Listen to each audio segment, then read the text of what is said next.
وما أمروا إلا ليعبدوا إلها واحدا لا إله إلا هو سبحانه عما يشركون.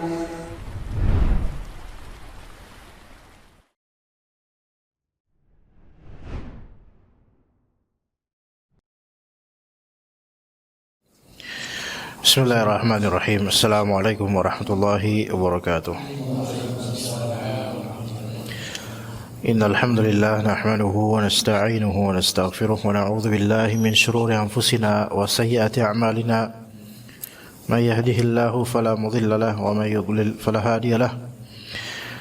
Asyhadu an la ilaha illallah wahdahu la syarika lahu wa asyhadu anna Muhammadan 'abduhu wa rasuluhu la nabiyya ba'dahu. Allahumma 'allimna ma yanfa'una wanfa'na bima 'allamtana innaka antal alimul hakim. Alhamdulillah, setelah 2 atau 3 pekan kita tidak berjumpa, alhamdulillah Allah Ta'ala mudahkan kembali untuk perjumpaan kita di penerusan pengkajian kitab At-Tawdih wal Bayan di Syajaratul Iman karya Syekh Abdurrahman bin Nasir As-Sa'di rahimahullah. Kita masuk di pembahasan lanjutan tentang bahan-bahan keimanan, apa yang bisa membuat atau apa yang memperkuat iman kita dari 2 perkara. Yang pertama mujmal, global, dan itu telah kita jelaskan pada pertemuan sebelum ini, yaitu tadabbur ayat-ayat Al-Quran dan juga tadabbur sunnah Nabi dan memperhatikan penciptaan kesemestaan dengan ragamnya. Kemudian disebutkan oleh Syekh Abdurrahman bin Nasir As-Sa'di di sini, wa ammat tafsil. Nah, ini yang kita akan bacakan, yaitu rincian, secara rincian atau penjelasan rinci yang iman itu terhasilkan dengannya. Itu ada beberapa hal disebutkan oleh beliau di sini. Yang pertama, wa minha, diantaranya bal a'zamuha, bahkan yang paling agung dari perbuatan yang menjadi bahan materi keimanan, ma'rifatu asma'illahil husna al-waridati fil kitab was sunnah, mengenal nama-nama Allah yang maha indah. Jadi nama-nama Allah itu istilahnya Asmaul Husna. Al-Asma artinya names, nama-nama. Al-Husna the best, yang paling baik, yang paling indah. Yang mana nama-nama Allah itu ada di Al-Quran dan di Sunnah, tidak diproduksi atau tidak dibuat oleh manusia, melainkan harus ada buktinya. Di Al-Quran ini nama Allah, di Sunnah ini nama Allah, bukan buat-buatan. Juga wal hirsu ala fahmi ma'aniha, dan berhasrat untuk memahami makna dari nama-nama Allah ini, kandungan sifat-sifat Allah Azza wa Jalla dan konsekuensinya. Wa ta'abbudu lillahi fiha, dan beribadah kepada Allah dengan nama-nama dengan konsekuensi terhadap pemaknaan nama-nama tersebut. Jadi ada 3 di sini disebutkan, atau kita katakan yang paling baik dalam mendalami imannya, memperkuat imannya adalah mengilmui nama-nama Allah, bukan hanya sebatas menyebut Karim, Jabbar, Rahim, Rahman dan seterusnya, tetapi memahami maknanya, kandungannya, konsekuensinya, penjabaran di dalamnya. Itu yang kedua, bersungguh-sungguh memahami maknanya. Dan yang ketiga, beribadah kepada Allah dengannya. Beribadah kepada Allah dengan nama-nama Allah. Gimana itu? Bisa dengan berdoa, bertawassul dengan nama-nama Allah. Bisa juga dengan mentadabburi atau melihat ke cakrawala semesta, kemudian merefleksikan itu ke ilmu kita tentang nama Allah, misalnya Allah Al-Khaliq, maka Allah yang menciptakan ini semua. Itu sama dengan ibadah qalbiyah, mengingat Allah Ta'ala dengan merefleksikannya di alam semesta. Ya, dan lainnya. Kemudian dikatakan wa faqad thabata fi sahihain, dalam riwayat Bukhari Muslim ada perkataan Nabi SAW, inna lillahi tis'atan wa tis'ina isma mi'atan illa wahidah. Allah memiliki 99 nama, yaitu 100 kecuali 1, berarti 99 nama yang ada di Al-Quran atau di As-Sunnah.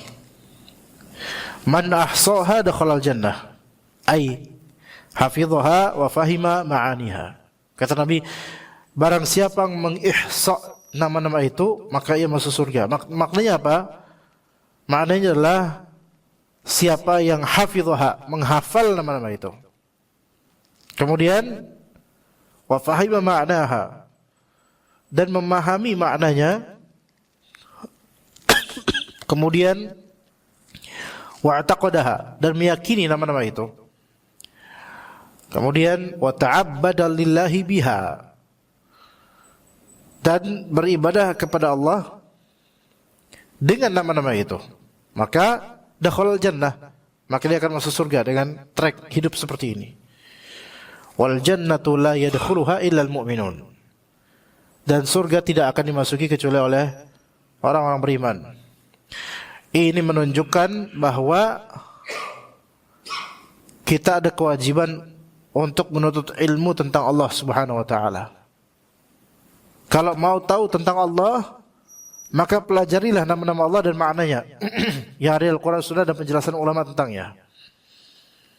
Jadi bukan mengetahui, kalau mau mengetahui tentang Allah lewat jalur ilmu teologi Kristenan, hermeneutika Bible, penafsiran versi Bible, kemudian filsafat, nggak ketemu.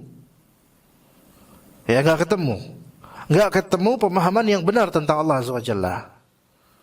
Nggak bisa kita bertakwa dengan ilmu-ilmu itu. Tapi tidak sedikit yang mempelajari itu semua. Sebagian orang liberal dari range antara tahun 2000-an sampai 2010, saya lupa yang mana orang-orangnya, mungkin Lutfi Asy-Syaukani atau lainnya, menginginkan penafsiran Al-Quran itu dengan metode hermeneutika namanya. Hermeneutika itu adalah ilmu usul tafsir versi Kristen untuk Bible mereka. Jadi ilmu itu memang ada di agama mereka.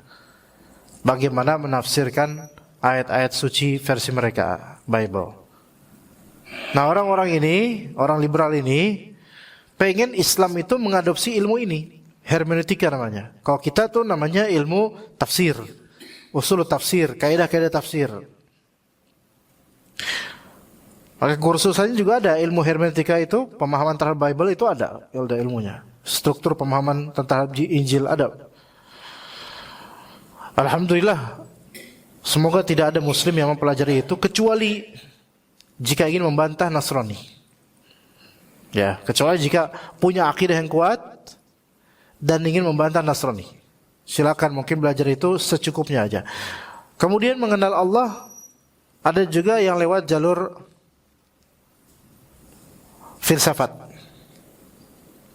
Ya, filsafat. Kan filsafat beragam macam.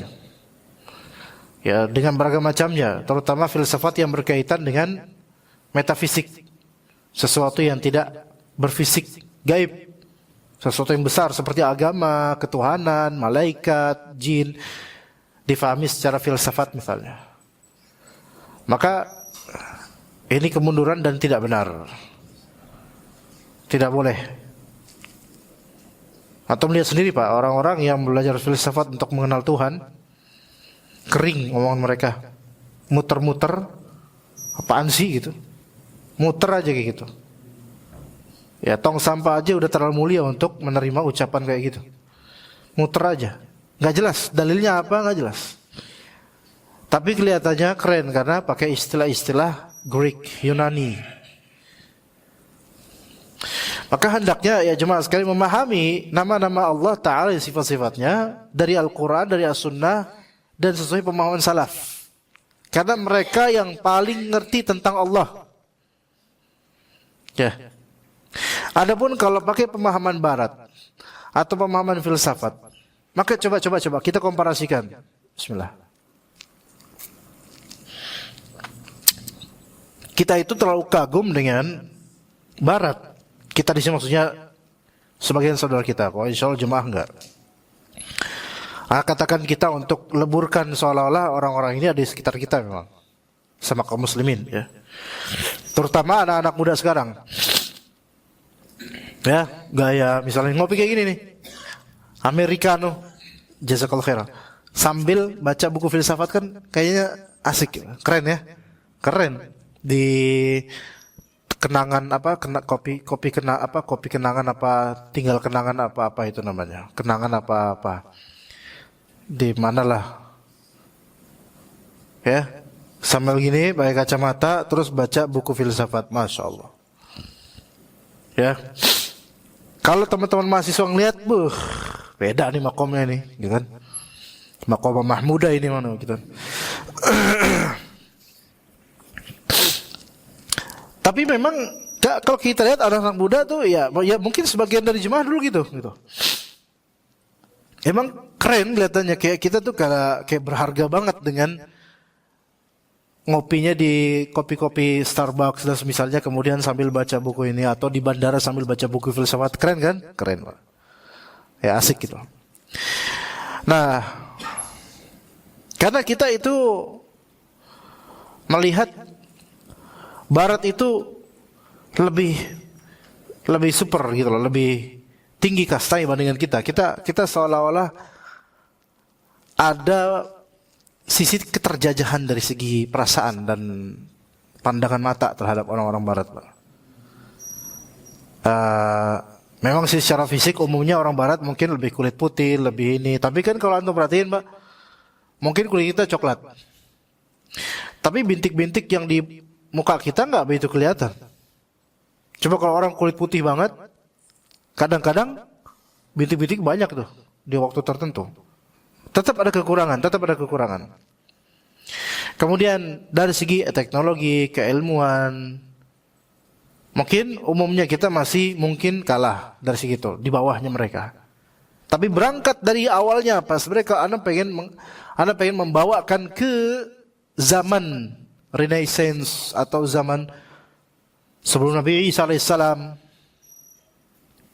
Karena Nabi Isa alaihissalam itu terlahir tentu di tanah Palestina. Yang mana ketika itu yang ada Bani Israel, ada maksudnya suku yang besar Bani Israel, suku Bani Israel, Semit ya, kalau bagi kata orang sekarang. Kemudian juga ada ketika itu orang di Eropa, peradaban itu dimulai dari peradaban Yunani, Pak. Eropa itu dimulai dari peradaban Yunani, Greek. Ya, nanti ada pemikir-pemikir dari Yunani ini. Nah, ada masanya sepertinya setelah Nabi Isa alaihissalam diangkat.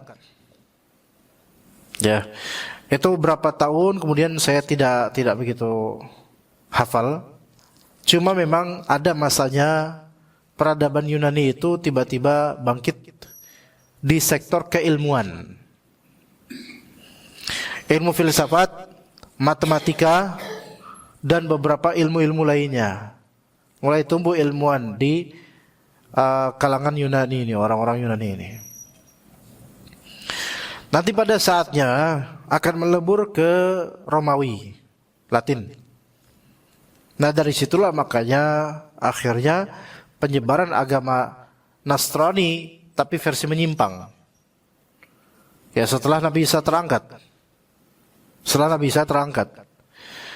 Maka terjadi ekspansi besar-besaran, penyebaran pemahaman Nasraniyah, Christianity, tapi bukan versi Nabi Isa alaihissalam, melainkan versi Latin Romawi. Yang itu meleburkan antara antara tadinya tauhid tapi lebur dengan paganisme. Karena Yunani ini paganisme, Pak. Ini orang tuh Tuhannya banyak ini orang. Makanya orang Roma itu orang Latin, orang Yunani ngelihat Bani Israel itu aneh gitu loh. Masa Tuhan satu nggak kelihatan lagi? Itu kata mereka. Itu bahasa kita. Karena orang Bani Israel itu pada dasarnya Tuhannya siapa? Ya Allah Azza wa Jalla. Sudah Tuhan cuma satu, monoteism. Udah gitu nggak kelihatan. Maka mereka ngeliat orang-orang Judaisme, orang-orang Yahudi, maksudnya orang Bani Israel aneh. Nah, sedangkan orang Yunani dikit-dikit dewa mainnya. Ada dewa hujan lah, dewa apa, ntar ada dewa mabuk lagi nanti. Dewa cinta, dewa amor, ya. Iya, kayak Zeus seperti itu. Itu ada khurafatnya tuh ada zaman itu. Mitologi Yunani itu kan terkenal sampai sekarang pun dipelajari mitologi Yunani itu. Na'udzubillah min dzalik. Ya. Maka Kristen Latin ini kan leburan dari bagaimana dulunya Romawi dan juga Yunani juga. Maka terinfluence lah daerah-daerah dari Eropa, terutama negara-negara yang berdasarkan bahasa Latin. Begitu juga ada orang-orang Jermanik, yang mana bahasanya mirip dengan bahasa Inggris. Juga nanti ada Belanda, ada Belgia dan seterusnya. Tapi dari semua negara-negara sekarang di Eropa, negara yang paling lama namanya satu, Pak. Yang paling lama negara apa namanya? Namanya dari dulu sampai sekarang namanya sama, cuma satu. Bulgaria. Ya Bulgaria doang. Nah, kalau negara lain tuh namanya berubah-ubah. Al-Muhim, di sini penyebaran agama Nasrani sampai ke di tanah Balkan ya jelas, karena itu dekat banget dengan bagaimana Palestina. Kemudian menyebar ke daerah yang sekarang daerah Prancis, Spanyol, Italia. Juga kemudian ada di Jerman dan seterusnya. Dan sekarang semua umumnya apa? Nasrani. Begitu juga daerah Skandinavia, Norwegia, Denmark, dan seterusnya. Ini Kristen semua. Oke. Dan mereka pun sebenarnya terbelah-belah, terbagi-bagi, agamanya beda, Kristennya versinya beda-beda. Ada Advent, ada aslinya yaitu Katolik. Kemudian di Inggris juga beda Kristennya. Kemudian di Irlandia Utara lebih dominan Protestan. Ya, ada lebih dan Katolik tertindas gitu. Juga kemudian Al-Muhim banyak sektenya. Tapi yang paling dominan Romawi, yaitu Katolik. Cuman bagi Protestan, Katolik itu ibarat ahli bid'ah. Bagi Protestan, Katolik itu ibarat ahli bid'ah. Karena Katolik ini, coba kalau misalnya kita lihat Katolik, gereja-gerejanya itu kan rata-rata patung-patung mainnya. Beda dengan gereja-gereja Protestan yang kadang nggak ada patungnya, paling patung Yesus doang bagi mereka. Tapi kalau Katolik, kenapa? Kok gereja Katolik banyak patung-patungnya? Influence dari Yunani. Itu. Makanya bagi Protestan, ini Katolik ini ahli bid'ah karena paganismenya tuh ketara banget. Pokoknya kalau antum ke Prancis, ke Spanyol, ke Italia, kan itu Romawi banget mereka tuh. Ya, itu katedral itu gereja Romawi, gereja Katolik. Yang di seberangnya Istiqlal, katedral. Nah itu patungnya banyak. Itulah influence dari Yunani, gitu loh.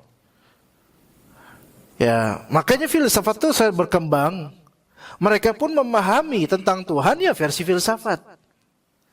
Nah orang Indonesia, orang Jawa cukup-cukup, ya kemudian datang ke Barat, ngeliat, hebat ya Barat dan seterusnya. Belajarlah untuk menafsirkan Al-Quran versi hermeneutika. Belajarlah untuk menetapkan akidah versi filsafat.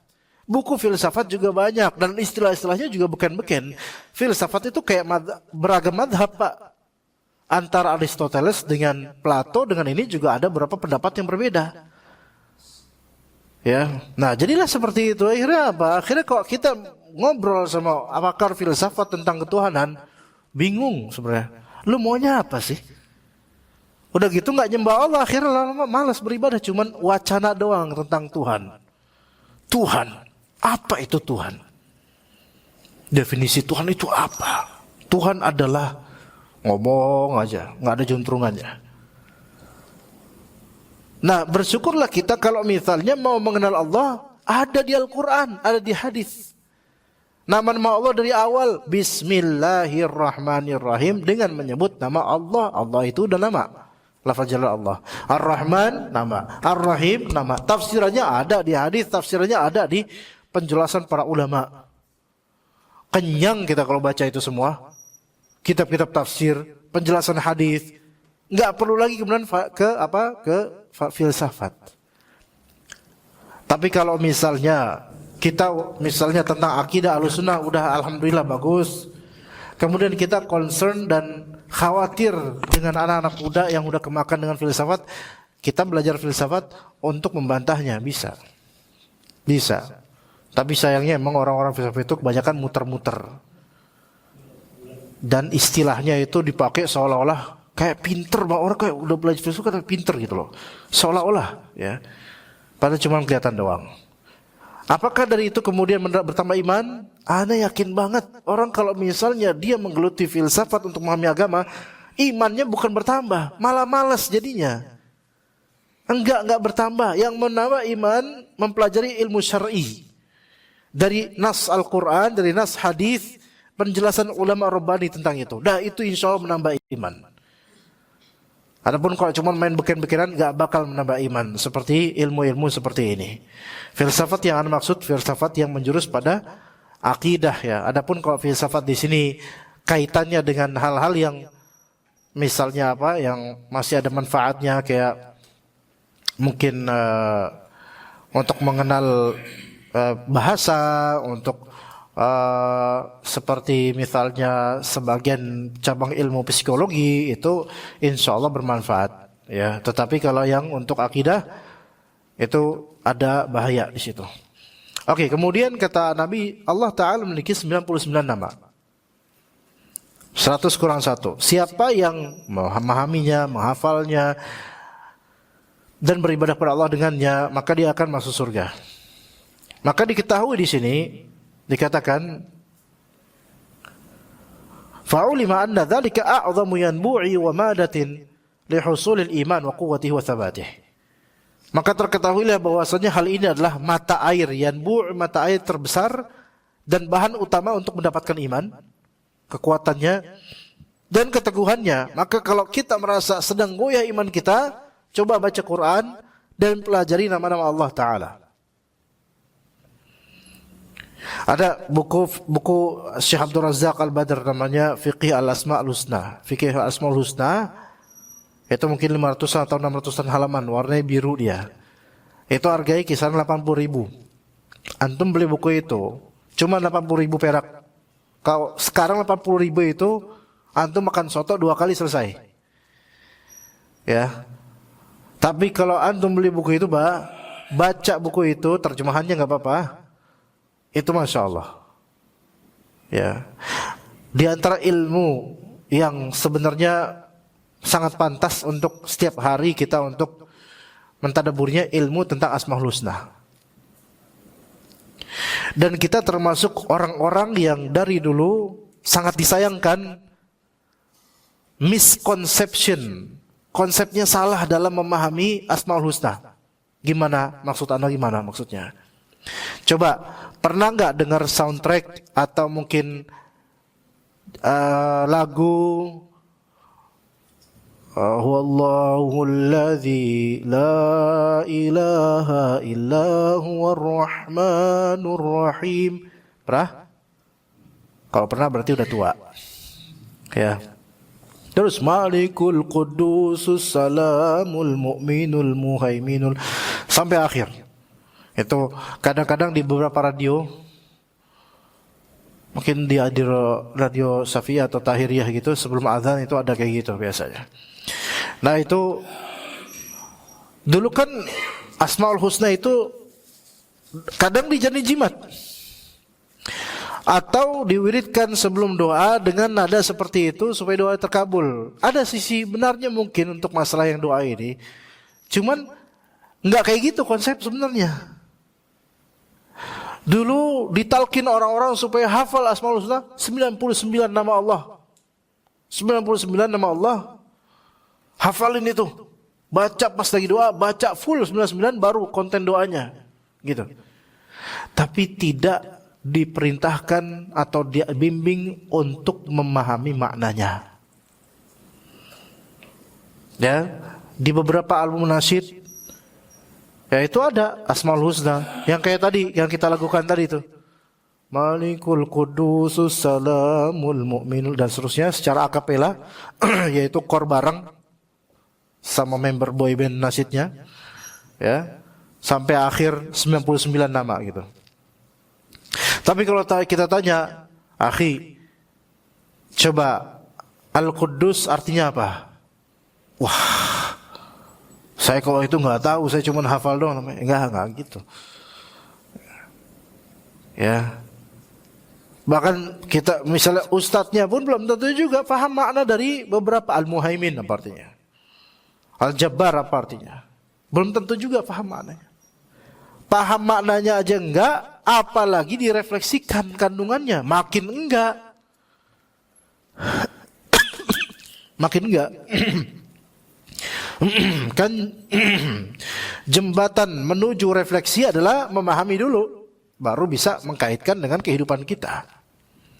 Kecuali yang sangat sederhana dan mudah, semua orang bisa tahu. Misalnya kita ngomong ke anak, nah, kamu kalau misalnya nggak ada bapak, nggak ada ibu, kamu tetap nggak boleh bermaksiat karena Allah Ta'ala Al-Basir. Allah Basir, Maha melihat. Ini namanya refleksi. Ini namanya mengkaitkan nama Allah Ta'ala dengan bagaimana kehidupan kita. Tapi kan kita nggak bisa ngomong, nak, kamu jangan bermaksiat karena Allah Subhanahu Wa Ta'ala itu Al-Muhaimin, Al-Aziz, Al-Mutakabbir. Ditanya sama anaknya, itu apaan Pak? Itu nama Allah. Artinya ya nggak tahu. Pokoknya itu gitu. Ya, gimana orang bisa mencerminkan? Gimana orang bisa merefleksikan? Maka buku seperti Fikih Asmaul Husna itu vital, penting banget untuk kehidupan kita. Bagi yang senang tuh baca buku itu, bagi yang lagi susah baca itu buku. Kita itu kalau mencintai sesuatu, kita akan semakin senang ketika mengenal hal yang kita cintai itu. Masih ingat gak kalau misalnya dulu waktu kita misal masih remaja, suka dengan musisi tertentu, aktor film, bintang film tertentu, atau suka dengan tokoh tertentu, ya. Maka setiap serpihan info yang ada di TV, yang ada di majalah Hai, yang ada di majalah apa, itu kita kumpulin, kita clipping. Ya Pak, masih ingat gak ada kayak gitu? Clipping Pak, masih dengar clipping gak Pak? Istilah clipping ya. Sekarang udah gak ada clipping. Sekarang Kopas. Dulu clipping. Karena disuruh sama sekolah kan gitu. Sampai kalau ada tentang band ini atau musisi ini atau aktor ini, kita gunting, taruh di buku diari kita, buku di apa itu. Karena apa? Ya kayak gitu, mencintai itu kayak gitu. Ya. Zaman Atom ada clipping nggak istilah clip? Oh masih ada. Oh. Tapi sekarang anak-anak sekarang nggak tahu clipping itu apa, clipping apaan? Sekarang udah ada video, udah ada teknologi. Dulu masih clipping. Lemnya juga lem glukol, ya. Yang kecil putih itu yang tutup merah Pak, gitu. Iya baunya bau sekolahan gitu kan. Nah clipping itu mencintai. Nah sekarang coba kalau misalnya kita tuh tentang Allah, kan kalau tentang Allah kan banyak banget infonya Pak. Ya. Maka kalau kita mencintai Allah, maka semakin kita mengetahui tentang nama Allah, sifat Allah, hikmah dari Allah, ayat-ayat Allah, hukum-hukum Allah, itu semakin cinta. Nah di situ parameternya juga seberapa tumbuh cinta kita kepada Allah SWT. Jadi pengenalan terhadap Asmaul Husna itu termasuk usulul iman, pokok iman. Dan iman kembali kepada pengenalan terhadap Asmaul Husna itu. Kemudian dikatakan mengenal Asmaul Husna mencakup 3 jenis tauhid itu sendiri. Tauhid rububiyah, kalau mau paham itu harus kenal nama Allah dan sifat Allah. Tauhid ibadah uluhiyah, kalau mau menyembah Allah itu juga harus tahu nama Allah Ta'ala. Iya, harus tahu kandungan maknanya juga. Karena kita tuh kalau kita menyembah pihak yang tidak kita kenal, hambar. Ya, kemudian tauhid asma wa sifat, jelas itu dari namanya aja udah pas ya. Ketiganya yaitu tauhid rububiyah, tauhid uluhiyah, tauhid asma wa sifat adalah ruh iman, intinya iman dan asal serta tujuan iman. Maka setiap kali orang bertambah pengetahuannya tentang nama dan asma Allah Ta'ala, maka semakin bertambah pula imannya dan semakin bertambah pula keyakinannya. Misalnya di antara nama Allah atau sifat Allah, sifat maha besar, Allahu Akbar ya. Kita biasa jadiin lagu itu, Allahu Akbar, Allah maha besar gitu. Sambil ngapain? Sambil main PS dia ngomong kayak gitu. Ada itu orang-orang biasa kayak gitu tuh. Ya. Enggak memaknai apa Allahu Akbar. Salat Allahu Akbar. Allah maha besar. Coba kalau kita tahu maknanya, udah tahu tuh. Tapi pengetahuan tentang nama ini yaitu arti dari Allahu Akbar enggak selaras dengan tadabburnya gitu. Sehingga kita masih takut-takutan sama apa-apaan. Sehingga kita secara tidak sadar menganggap ada yang lebih besar daripada Allah. Ada yang lebih layak ditakuti daripada Allah. Di luar fitrah kita. Untuk takut pada binatang buas itu beda soal. Tapi kita takut apa? Takut miskin. Maksud saya takut miskin di sini ya cinta dunia. Adapun kalau maksud takut miskin, khawatir nggak bisa nafkahin anak sehingga dosa, ini hal yang lain. Ini nggak apa-apa. Tapi takut miskin yang maksud adalah cinta dunia atau kurang percaya sama Allah. Padahal tiap sholat dia bilang Allahu Akbar. Allah itu maha besar. Kalau misalnya kita kata Allah emang maha besar, maka tenang. Karena dia yang maha besar. Di atas segalanya. Lebih besar daripada harta-harta yang antum punya. Dan yang maha besar berkonsekuensi, kalau namanya yang maha besar, konsekuensinya adalah sangat mampu untuk memberikan hal-hal yang kecil seperti harta dan dunia kecil itu. Mampu. Itu konsekuensinya. Kemudian juga kalau kita punya problem dan kekhawatiran masa depan, terus di saat kita bilang Allahu Akbar tapi masih gundah gulana juga, masih nggak bisa move on, maka berarti nggak selaras dong ucapan kita Allah Maha Besar dengan mikirin problem kita yang terlalu membuat pikiran kita itu rusak dengannya. Karena apa? Karena yang kita pikirkan kan tentang nasib dunia. Sementara Allah itu maha besar dan kita akan bertemu dengannya di hari akhir. Pertanggungjawaban akhirat itu lebih besar urusannya dengan Allah dibandingkan kasus-kasus kecil di dunia ini. Maka orang-orang yang memperhatikan atau mengalami kandungan makna Allah maha besar, itu segala problematika di kehidupan dunia ini selama itu bukan problemnya dia dengan Allah, problem murni dunia. Entah itu kesehatan, entah itu ekonomi, dan hal-hal lain dari yang aslinya murni dunia. Maka dia lebih berpikir bahwasanya Allah maha besar dengan segala takdirnya, dengan segala hukumnya di akhirat nanti. Dan kalau dia lebih memikirkan hal seperti itu, yaitu keimanannya seperti itu, maka insya Allah Allah jamin untuk rezekinya. Iya. Baik, kemudian seorang mukmin hendaknya mengerahkan seluruh kemampuan dan kesungguhannya untuk mengenal nama dan sifat Allah dengan pengenalan yang salimah min da'it ta'til wa min da'it tamthil. Kalau dia mau memaknai nama Allah Ta'ala dan sifatnya, dia harus selamat dari penyakit ta'til, yaitu meniadakan makna, mengalihkan dengan makna lain yang bukan maknanya. Seperti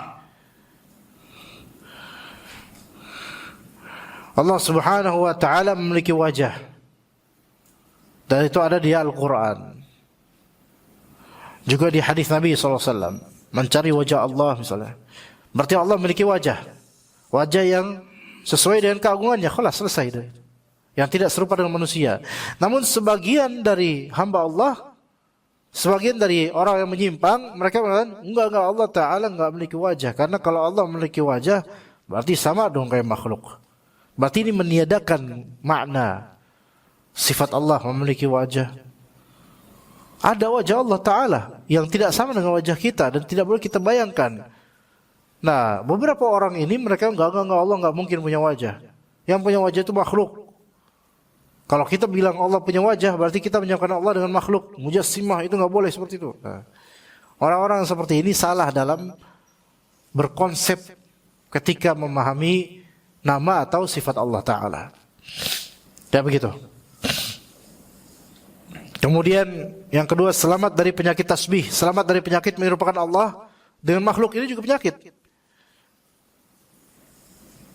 Meniadakan makna dari nama atau sifat Allah, ini penyakit. Menetapkan tapi mengkiaskan dengan manusia atau makhluk, ini juga penyakit. Misal dengan mengatakan bahwasanya Allah memiliki tangan, itu benar. Dan tangannya seperti tangan manusia. Nah, ini baru salah. Karena Allah Ta'ala katakan, laisa kamitslihi syai'. Allah tidak serupa dengan siapapun. Dan hal ini telah banyak menimpa ahli bid'ah yang menyelisihi ajaran Rasulullah SAW. Maka sebaliknya, pengenalan itu harus diambil dari Al-Quran dan As-Sunnah, serta riwayat para sahabat dan tabi'in yang mengikuti mereka dengan baik. Dan sebagian dari orang tertutup mereka dari keimanan, mungkin karena kafir, asli kafir, atau muslim tapi abangan, atau muslim tapi belajar filsafat, tertutup akan pemahaman yang benar tentang Islam. Tentang Islam, baik dari akidahnya sampai fikihnya. Baik dari akidahnya sampai fikihnya.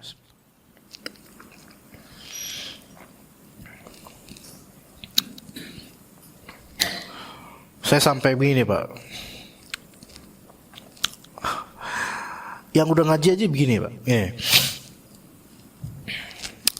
Nggak tahu antum gimana nafsirin ibu-ibu ini. Jadi saya isi kajian hari Senin duha. Itu majelis ibu-ibu. Rata-rata ibu-ibu tua atau usia menengah lah, usia punya anak yang nungguin anak sekolah gitu. Kajian ibu-ibu. Ya 100 orang nyampe kali. Ya. Nah, terus kemudian sudah selesai. Ana udah lama di situ, maksudnya udah kenal dengan panitia sejak ana masih bujang juga ana udah kenal. Artinya beberapa ummahat itu memang sudah ada kenal sejak dulu. Ada seorang ummahat, ibu-ibu dan nenek-nenek lah. Ini ibunya seorang ustadz, salah satu ustadz sunnah yang kadang di Jakarta. Tapi bukan asli Jakarta, aslinya orang Sumatera mereka ini. Nah, ini nenek-nenek ini ibunya ustadz, ibunya seorang ustadz dan punya koneksi juga dengan ustadz-ustadz juga gitu. Seorang ustadz yang nggak terlalu populer tapi dikenal oleh para ustadz gitu. Nah, kan belakangan banyak kasus poligami yang diangkat di media sosial gitu. Syaitan-syaitan itu bekerja untuk gimana membenci poligami dan membenci orang-orang yang melakukannya. Taib, ibu ini nih,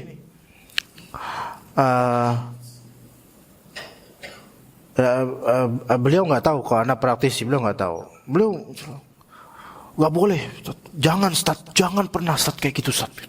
Kenapa? Jangan pernah kayak gitu Ustaz. Kita memang umatnya Rasulullah, tapi kita bukan Rasulullah Ustaz. Nggak mungkin kita tuh bisa kayak Rasulullah. Tuh lihat, alasannya kayak alasan orang belum ngaji. Gak mungkin kita bisa berbuat adil kayak Rasulullah. Makanya gak boleh Ustaz kayak gitu, gak boleh. Jangan pernah Ustaz kayak gitu. Gitu. Umat satunya yang jauh lebih muda, mungkin beda 10 tahun lah. Beda 10 tahun.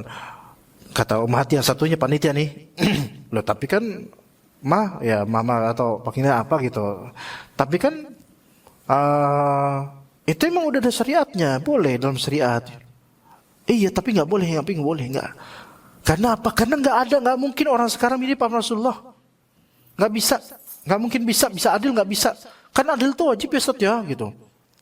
Iya. Nah sekarang nggak ada orang bisa adil Rasulullah. Lihat syubhatnya coba, cara berpikirnya coba. Paham nggak Pak di sini? Jadi nenek ini secara nggak langsung mengharamkan poligami dengan alasan nggak mungkin praktisi poligami bisa kayak Rasulullah. Kok kayak itu mah? Coba kita sholat bisa nggak persis seperti Rasulullah 100%? Nggak bisa. Udah nggak usah sholat. Kan gampang, syubhat ini tuh terlalu lemah sebenarnya. Ini cuman kebaperan dia aja gitu loh. Maka nggak gitu Bu, nggak boleh kayak gitu Bu ngomongnya. Kan udah ada syariatnya Bu. Masa nggak boleh? Ya kalau emang orang bisa berbuat adil, ya bismillah. Nggak bisa Ustaz, nggak mungkin orang berbuat adil kayak gitu. Terus bilang, nggak mungkin Ustaz. Saya bilang, lah ini Ustaz poligami, saya poligami Bu. Langsung, oh, Ustaz juga. Iya. Enggak, dia bukan panitia, beliau bukan panitia. Nah, sebelum dia melonggok gitu, bilang, saya Ustaz, anak saya itu Ustaz Fulan itu. Ustaz Fulan itu lebih tua daripada saya, Pak. Bu, ya, Pak. Lebih tua, Ustaz Fulan, anaknya beliau lebih tua daripada saya sekitar 4 atau 5 tahun. Anak saya itu istrinya itu sampai udah mengizinin loh, Ustaz, bolehin. Tapi saya nggak bakal ridho kalau anak saya itu poligami, karena nggak bakal adil. Walaupun istri udah ngizinin, gitu kata saya. Ini udah ngaji loh, udah ngaji sunnah dan ibunya seorang ustadz yang sunnah gitu. Sampai kayak gitu cara bilangnya gitu. Terus berdebat sedikit, bukan berdebat sih, diskusi sedikit, sampai akhirnya buka kartu lah. Panitia ini buka kartu. Lah, tapi ini ustadz bisa gitu. Iya, saya bisa Bu. Saya poligami, istri-istri deket rumahnya, alhamdulillah bisa. Ustaz poligami? Iya. Istri-istri deket Bu, kadang-kadang malah safar bareng kita. Loh, tahu nggak? Langsung gosip, dialihin ke itu Ustaz Abu Ya'la Qurnaidi. Itu tahu nggak dia? Lah Ustaz Abu Ya'la Qurnaidi langsung digosipin. Itu sampai istri-istrinya tuh gini, makin kecil suaranya makin besar gosipnya itu. Istrinya aja sampai bisa dibawa travel kemana-mana, masya Allah ya. Dan sudah dialihin kayak gitu. Artinya ini ibu-ibu ini punya info tentang beberapa ustadz yang poligami dan berbuat baik sama istri-istrinya. Tapi semua itu ditutup dari awal dengan apa? Nggak bisa karena semua nggak mungkin kayak Rasulullah, nggak mungkin. Ya. Ini menunjukkan sebagian orang menafikan sesuatu, tapi dia punya tabungan pengetahuan yang dia tutup. Ketika ketahuan itu semua, ya dia buka tabungan-tabungan itu. Ini namanya denial dari awal, denial menolak sesuatu dari syariat. Ini bahaya, sebenarnya bahaya. Bahaya seperti ini. Lihat orang sampai yang harusnya lama ngaji, harusnya imannya lebih tinggi, harusnya hatinya lebih lembut ke hukum Allah. Kadang-kadang hanya karena perasaan atau ketidaksukaan dengan konteksnya, kadang-kadang hukum Allah bisa diubah. Walaupun nggak ngomong haram, tapi nggak boleh, dan melarang. Begitu jemaah sekalian. Lihat iman. Kalau memang imannya kuat, kalau memang takwanya pada Allah, Allah Maha Besar, hukum Allah itu lebih besar daripada perasaannya, harusnya katakan sesuai dengan hukum Allahnya, bukan dengan perasaannya. Kata Nabi kan, qulil haq walau kana murran. Katakan aja yang benar walaupun itu pahit. Ya. Subhanallah, ini anginnya besar Pak. Doanya ada angin besar banget, Masya Allah. Ya, kita lanjut setelah adzan insyaallah ta'ala. Insyaallah.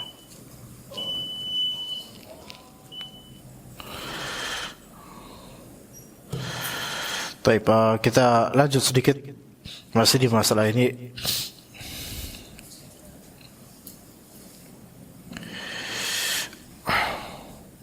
Tadi berarti itu yang pertama, kita mengenal nama-nama Allah Azza wa Jalla untuk menjadi pupuk untuk iman kita. Dan dengan belajar itu menunjukkan bahwasanya iman bukan merupakan emosi spontan. Bismillah.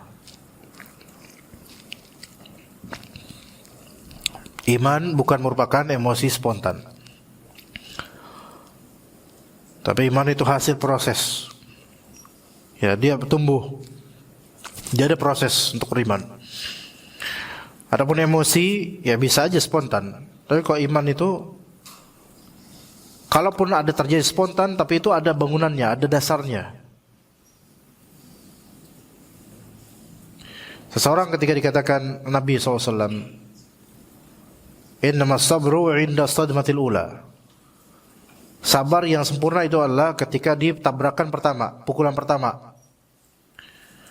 Nah dia bisa sabar ketika di pukulan pertama, itu kan ada proses sebelumnya. Gak mungkin orang ini bisa sabar langsung gitu aja, melainkan udah punya pengalaman dan punya iman dan seterusnya. Ya. Maka iman itu bukan tiba-tiba proses, tiba blok gitu. Bahkan Umar bin Khattab yang langsung masuk Islam tiba-tiba itu ada prosesnya pasti yang kita nggak tahu di hatinya seperti apa sebelumnya. Ya begitu. Kemudian para jemaah sekalian rahimakumullah, direfleksikan untuk masalah-masalah kekinian. Kita ini kebanjiran informasi, tapi krisis makna, kekurangan makna. Ya, ini penting untuk diperhatikan untuk semua, terutama yang muda-muda, Gen Z, generasi Alpha.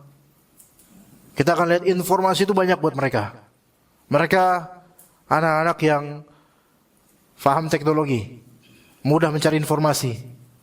Yang kadang kita bingung, kok bisa aja kamu tahu hal kayak gini gitu. Tapi kita lihat, dengan derasnya arus informasi itu mereka dangkal, kayak nggak ada artinya gitu, kayak biasa aja, hal-hal itu biasa, nggak tadaburin, nggak mempelajari, lewat gitu aja.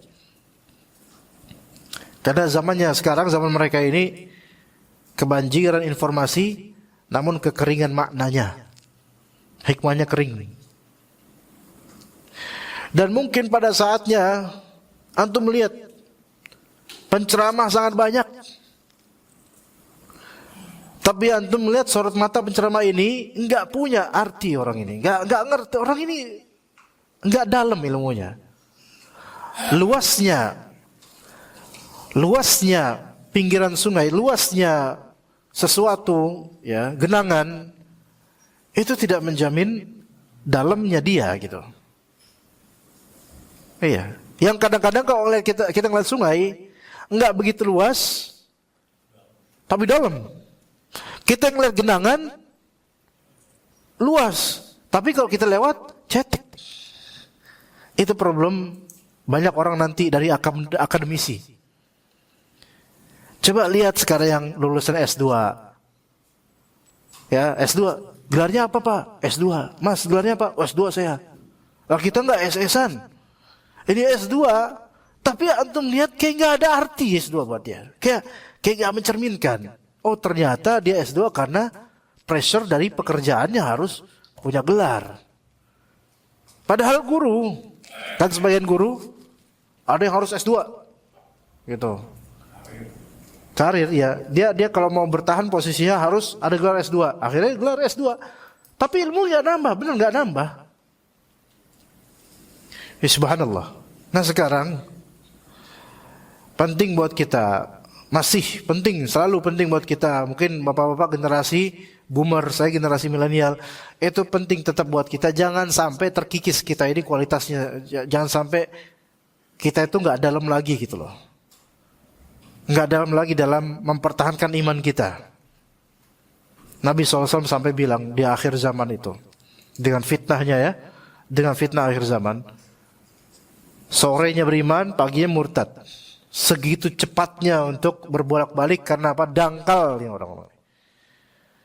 Ya, maka jangan sampai keluasan informasi dan ilmu itu tidak sejalan dengan pemaknaan yang dalam. Taib, sampai sini ada pertanyaan? Pak Toto mungkin? Silakan. Bismillah. Assalamualaikum warahmatullahi wabarakatuh. Assalamualaikum warahmatullahi wabarakatuh.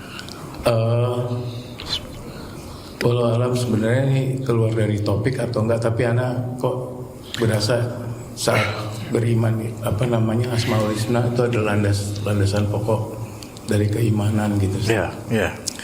Nah, satu hal Ustaz, kita beribadah itu kan cuma satu tujuannya Ustaz. Pengen masuk surga gitu Ustaz. Nah, di beberapa kajian tuh ada terkesan surga itu kayaknya gampang.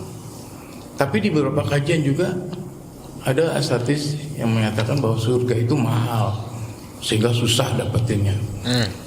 Kenapa kok ada dua hal seperti ini? Anda misalkan melihat seperti ini Ustaz. Kayak misalkan ada seorang pelacur yang memberikan anjing. Itu ya. kok itu kan terkesan semudah itu. Terkesan mudah. Sepele gitu. Terus kemudian ada orang yang membunuh 99 dan akhirnya menjadi 100 nyawa. Akhirnya dia jarak yang lebih dekat ke hijrahnya. Terus kemudian dan itu sahih kan itu saja. Ya. Nah itu pertama. Nah, dengan kondisi-kondisi seperti itu, Anda suka kalau Anda sih lebih berpikir surga itu mahal, Ustaz. Ya. Mahal, sangat mahal. Karena apa? Betul. Nonton konser aja bisa puluhan juta gitu. Apalagi masuk surga gitu yang seperti itu. Nah, ada dua hal ini nih keterkaitannya dengan rahmat Allah tuh. Ya. Itu seperti apa, Ustaz? Syukran jazakallahu khairan. Ya. Jadi gini Pak, ada dua hal ini. Pertama, masalah mudah, gampang atau susahnya surga itu, kembalikan dulu ke Allahnya, itu satu.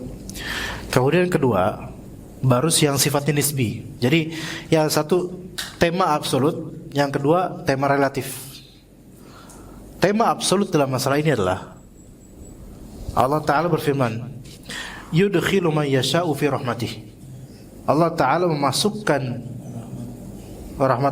seseorang ke rahmatnya, man yasha', yang Allah kehendaki. Berarti yang absolut adalah apa yang Allah kehendaki gitu. Maka semua ini dikembalikan ke kehendak Allah. Mau dia gampang kek, mau dia susah, ya itu kan Allah kehendakin gitu. Gitu. Kalau misalnya lihat, ya Allah nih orang gampang banget masuk surga. Ya ada yang memang Allah gampangkan, tapi kan itu kita nggak bisa protes. Itu kehendak Allah, udah kembalikan ke yang absolut dulu. Nggak usah bertanya-tanya, kenapa dia gampang saya kagak? Jangan ngomong gitu. Nggak kenapa-napa. Allah itu yaf'alu ma yasha, yahkumu ma yurid. Allah Ta'ala berbuat sekehendak Allah. Allah menghukumi sehukum terserah Allah. Gitu. Kalau Allah yu'izzu man tasha, yu'izzu man tasha, wa tudhillu man tasha. Allah mengagungkan orang sesuai kehendaknya, Allah menghinakan orang sesuai kehendaknya. Jadi yang paling pertama dari hal-hal seperti ini adalah kembalikan semua ke kehendak Allah. Maka jangan protes. Itu satu. Kemudian yang kedua ini sarangnya orang-orang yang mereka tuh pengen membahas lebih detail. Kalau yang pertama kan udah absolut, udah menutup semuanya, udah don't ask, jangan tanya, semua kembali ke kehendak Allah. Terserah Allah dong mau ngapain makhluknya, mau digampangin kok, mau enggak, terserah Allah. Sebagaimana Allah mematikan anak kecil yang belum balik, belum ngerti apa-apa, ke surga nanti. Kok gampang banget, sayang udah tua kayak gini, kayaknya masih empot-empotan nggak jelas gitu. Saya kayak susah banget, dia anak wafat kayaknya langsung divonis Bismillah insya Allah masuk surga. Lah saya kayak gini masih gantung-gantung. Kok yang itu gampang, ini susah? Terserah Allah gitu. Itu dikunci dengan itu. Harus punya akidah itu. Jawaban kedua, ini jawaban relativisme.